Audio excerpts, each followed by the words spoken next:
शायरा बानो और दिलीप कुमार की love story तो ऐसी है जैसे कि फिल्मों में या किसी कहानी में हुआ करता है, जो कि हमें लगता है कि रियल लाइफ में ऐसा कहाँ होता होगा। लेकिन हाँ, रियल लाइफ में भी ऐसा होता है, जो कि दिलीप कुमार और शायरा बानो के साथ हुआ। शायरा बानो जब 12 साल की थी तभी उन्होंने अपने आप को मिसेस दिलीप कुमार बना ली थी। उनके मन में था कि जब भी मैं शादी करूंगी तो दिलीप कुमार से ही शादी करूंगी। इसके लिए उन्होंने महज 12 साल की उम्र से ही वो सब किया जो कि दिलीप कुमार को पसंद था।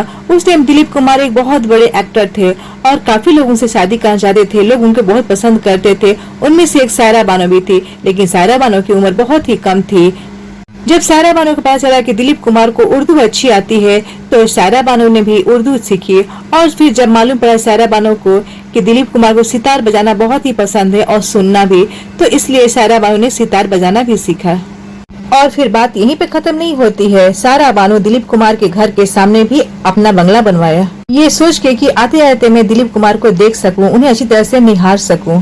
शायरा बानो अपनी माँ से बोलती है कि मैं जब भी शादी करूंगी दिलीप कुमार से ही करूंगी। लेकिन दिलीप कुमार और शायरा बानो की उम्र में बहुत ही अंतर होता है। दिलीप कुमार की उम्र होती है 44 साल, वहीं पे शायरा बानो की उम्र होती है 22 साल।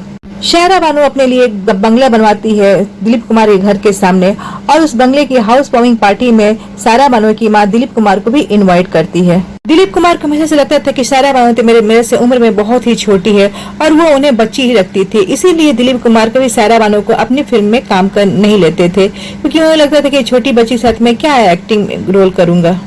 लेकिन उस दिन की हाउस वार्मिंग पार्टी में शायरा बानो दिखने में बहुत ही अच्छी लग रही थी। वो साड़ी पहनी हुई थी और अच्छी तरह से तैयार हुई थी। तो दिलीप कुमार को लगा कि अरे ये तो काफी बड़ी लग रही है, और उन्होंने उनकी तारीफ भी की कि तुम तो दिखने में बहुत ही प्रिटी लग रही हो। ये बात शायरा बानो के दिल को छू गई और फिर धीरे धीरे उन लोगों के बीच मुलाकातें बढ़ने लगी।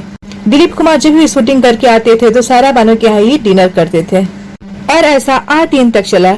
फिर एक दिन दिलीप कुमार ने सबके सामने, उनकी दादी और माँ के सामने शायरा बानो का हाथ मांगा। बोला कि मैं शायरा बानो से शादी करना चाहता हूँ।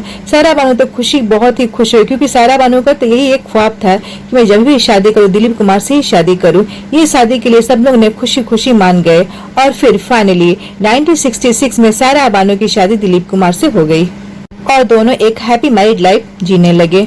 उसके बाद से शायरा बानो प्रेग्नेंट हो जाती है, लेकिन उनका ब्लड प्रेशर हाई हो जाता है और 8वें महीने में ही उनका अबॉर्शन हो जाता है।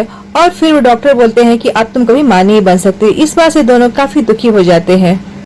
घर वालों का दिलीप कुमार पर काफी प्रेशर रहता है कि तुम दूसरी शादी करो जिससे तुम्हारे बच्चे हो सके।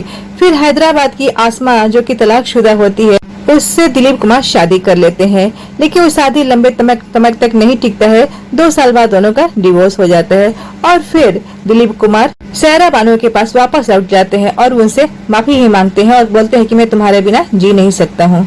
पहले शायरा बानो बहुत ही नाराज होती है दिलीप कुमार पे ये सब समाचार सुन के, लेकिन बाद में जब लगता है कि दिलीप कुमार को अपनी गलती का एहसास हो गया है तो दोनों मान जाते हैं और खुशी खुशी एक नई लाइफ की शुरुआत करते हैं।